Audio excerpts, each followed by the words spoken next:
guys, it's Tori, and today I'm going to be doing a video I've talked about for a while now, I've kind of hinted at, and I'm going to be honest, it might be a complete mess because I'm just gonna kind of ramble because I was trying to organize it in a good way and I just really struggled to organize it. Plus I was starting to lose steam on even wanting to do it because I was thinking about it so much. So I'm just gonna go for it, and if it's really rambly and awkward, I apologize, but hopefully you'll get something out of it. So anyway, as you can tell from the title, this video is going to be all about the Karens of literature. Now, for those of you who may not have heard the term Karen, don't really know what that means, let me tell you. So essentially a Karen is someone who, usually a middle-aged woman. I think there's technically other names for women of different ages who act like this, but personally for me, I just think it's easier to just say a Karen for all of it. So anyway, a Karen is someone who is regularly going to ask to talk to a manager, specifically a woman who is very set in her beliefs and in her ways. Often, I think nowadays we see these women usually as like religious, upper middle class type people. However, I would argue that anyone can be a Karen. It doesn't just have to be the Christian conservative type woman or suburban woman. I think honestly, a lot of people can be a Karen regardless of their background. It's just about these people who it's their way or the highway. They're not willing to listen to other people. They can be very rude, usually, and very disrespectful to other people and their beliefs.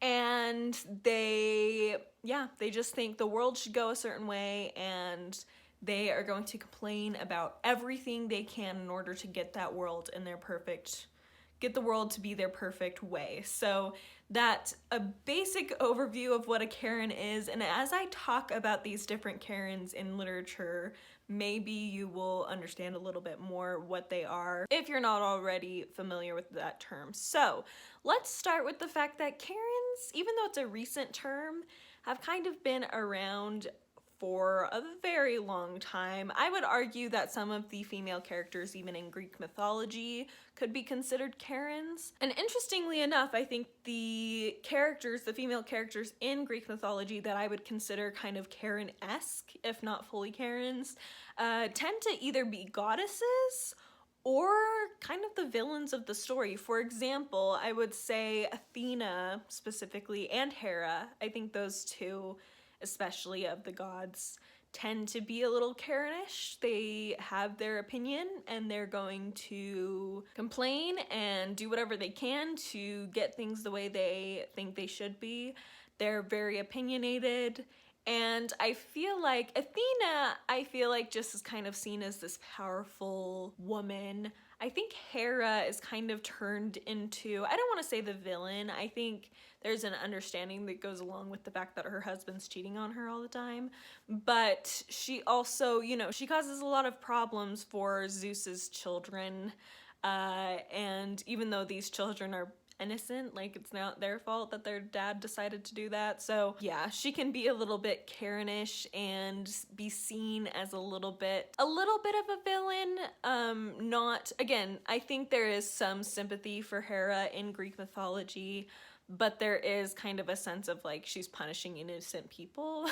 So anyway, so there's that. I also think Medea from Euripides' play, but also, I mean, she was just a figure in Greek mythology, could be considered a bit of a Karen. Like, she's very much one that it's her way or no way at all, and she'll do what she needs to do to prove that she's in the right and to get people to listen to her and do what she thinks is right. And she's very much turned into a villain. So, and I think there are probably other Greek figures that I'm not even thinking about that could be considered a Karen that are more of a villain figure. And I think that's very telling of Greek society and how they felt about women who were outspoken and more opinionated, because that's really what a Karen is like a very opinionated, outspoken person who's not very open-minded. That's a key point, is they're not open-minded.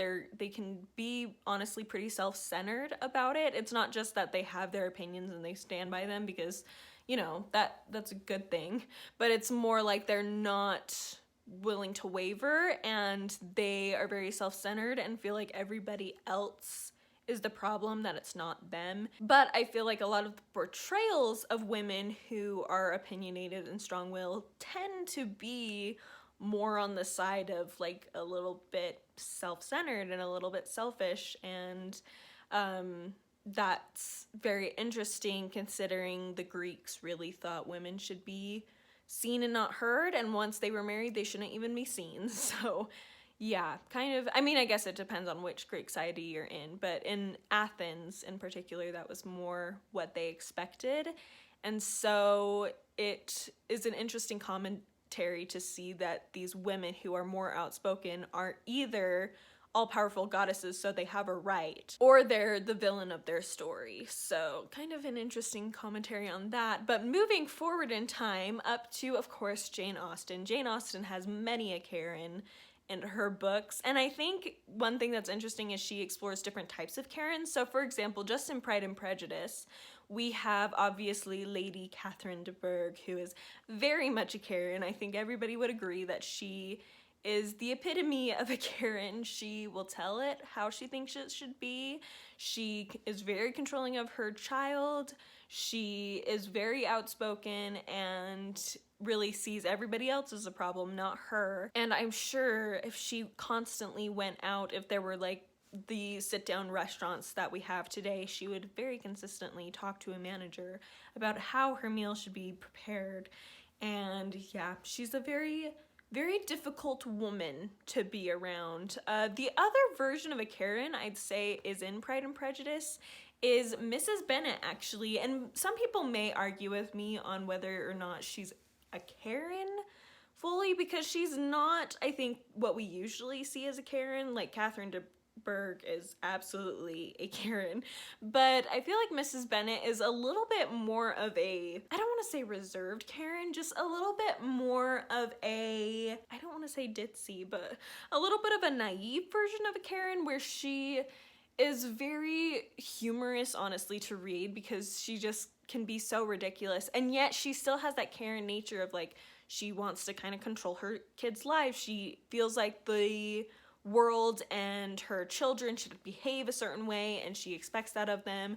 Even strangers she's a little bit more outspoken with, which becomes a bit of an issue when Lizzie feels like she's being very embarrassing. She's being an embarrassing mom because she is being outspoken, but it's still very Karen-esque in the way she does it. So another example of this type of Karen in literature that's a few decades later, and is actually a book I recently read and absolutely honestly enjoyed this character, and that is Mrs. Gibson from Wives and Daughters by Elizabeth Gaskell.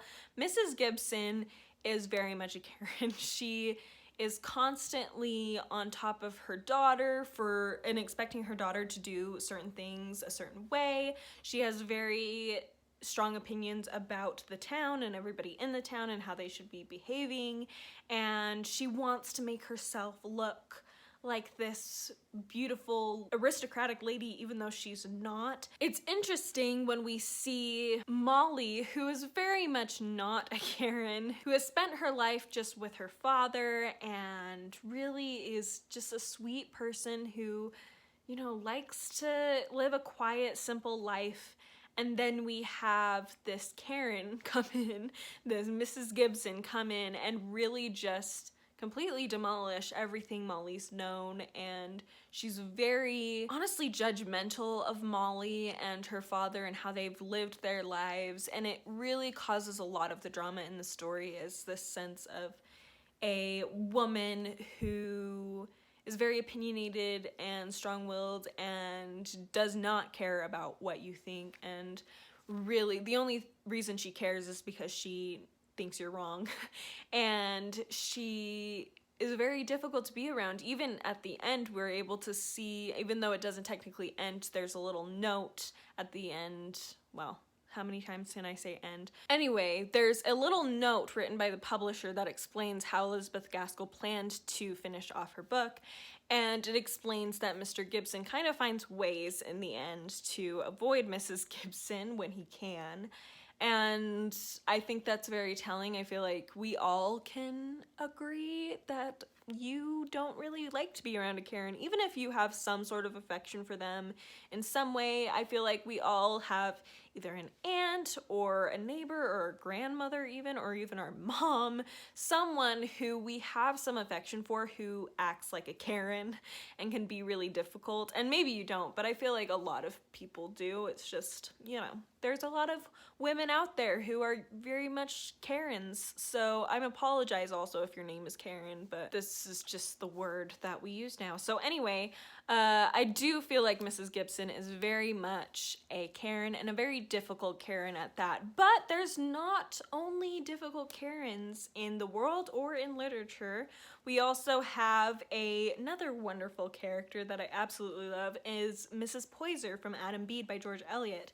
And she's very different, I think, from these other Karens that I've mentioned, because she's lower class. She's very low class. And I think, like I said at the beginning of this video, I feel like we have a tendency to view it as a woman who's, you know, middle class at least, or upper class, you know, very comfortable financially, who just has these opinions, and we kind of feel this sense of like we don't need to like care about her opinion because, you know, she doesn't understand the hardships of life.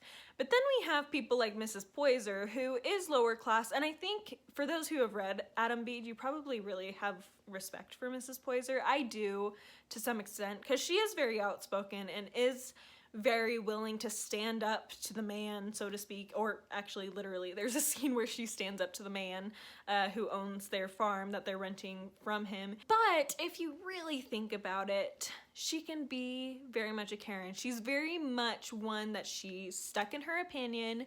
She has her feelings. She'll tell you what she thinks. She is one that is kind of good in the fact that she doesn't think her children are perfect and that everybody else is just ridiculous for thinking that their children have problems. She's very aware of the issues with her, I guess they're not really her daughters, but her kind of wards in a way. I mean, she takes care of them for a time, but she's very open to recognizing their faults, and we tend to see that she ends up being right, but that doesn't change the fact that she's still very much stuck in her own ways. She's not going to listen to other people. I could absolutely see her talking to a manager at a restaurant. Like, she's going to speak up. But it's interesting to consider that I feel like Mrs. Poyser, you're more likely to respect for her ability to do that, as opposed to Catherine de Bourgh. And is it just because of the class difference? Like, Mrs. Poyser is of a lower class and maybe doesn't have as much education, but she still is willing to stand up, whereas Catherine has all this stuff and she just doesn't really have a reason to complain. I feel like that's probably a huge part of that, but I just think that that's a really interesting thing to note, is what makes a person a Karen, and why do they have to be difficult all the time, and why are some maybe have the same exact tendencies, but because of their background or something about them, we tend to praise them and respect them as opposed to being irritated with them like we are with other Karens. The last Karen I want to mention is actually from The Age of Innocence by Edith Wharton, and that is May Wellen's mother, or Augusta, I believe is her name. And she very much has this sense of, you know, she's gossiping about people. She looks down on people who aren't behaving the way she thinks they should. In fact, there's several women in The Age of Innocence that behave this way, and we see kind of how she trains May to behave like that for a time. But despite the fact that May for a time really leans on her mother's opinion and really kind of feels, there's like this feeling of that Augusta, the mother, is really kind of controlling of May. Like, she just has a very strong influence, likely because May hasn't really had opportunity to learn for herself about life, and so she really relies on her mother's opinions, and when her mother is so outspoken, she's so much more willing to listen. But once May goes through her own experiences, I would say that she becomes a new person. She doesn't develop into a Karen like her mother does. She really begins to learn that people just have their different struggles, and because of her experiences with Newland Archer, I feel like it becomes very clear to her that maybe her mother is a bit short-sighted, which is really important actually for the entire message of the story, which is just the change over time, the development from the Victorian period on through the early 1900s, and how society began to shift away from this super intensely judgmental state that they were in. Not that it stopped being judgmental. I mean, humanity, in my opinion, as a whole, doesn't really change that much. I think that people do, individuals change over time, but humanity as a whole doesn't necessarily change. It just kind of maybe changes the way it approaches things. And we're able to see that throughout the book. It starts off with the very Victorian, gossipy, very, I don't know, like nose stuck in the air type of judgmental nature that Augusta has, that I feel like is very much seen as a Karen thing. And then we move a little bit more into judgment that maybe is kept quieter, and people aren't judging people for the same things anymore, but maybe are judging people for other things now.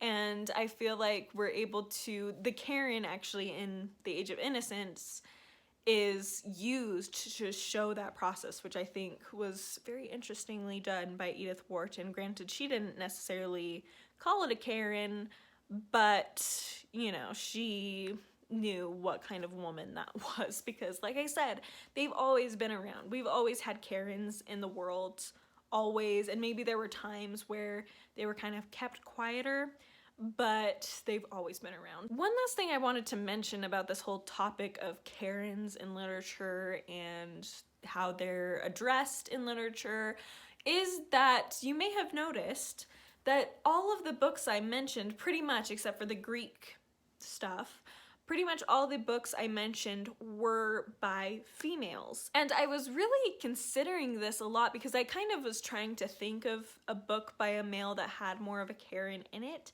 and I just really couldn't think of one. I considered doing The Way We Live Now by Anthony Trollope because I think that you could argue Mrs. Hurdle, for example, in The Way We Live Now is kind of a Karen, but it's just not quite the same. And I kind of realized that I think, especially in like the 19th century, most Karens aren't going to be super Karen-y to men. I think that men were able, maybe they recognized some Karen aspects in women around them, but they weren't having those Karen opinions directed at them, if that makes sense. Like, they weren't being shot down by Karens. It was the other women who the Karens felt like they needed to train these young women to be proper ladies and whatnot. And so it was their duty to help these women. And so I feel like the women had a lot more experience dealing with Karens at that point in time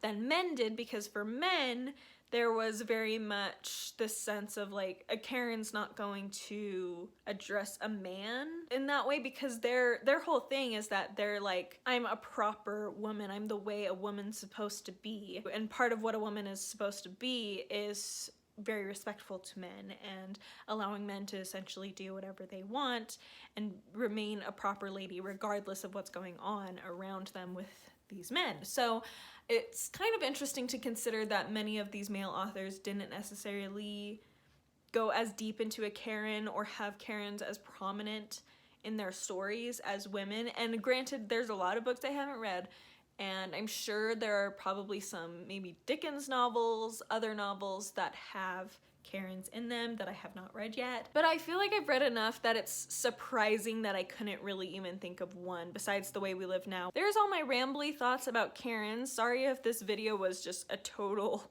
ramble fest, but you know, it's interesting to think about, and I'd love to hear your thoughts on Karens you've read about in literature, what you think a Karen is. If you feel like you disagree with anything I said, absolutely tell me. I mean, be nice about it, but I'd love to like have a discussion about it. And yeah, that will do it for me. So thank you so much for watching, and I will see you next time.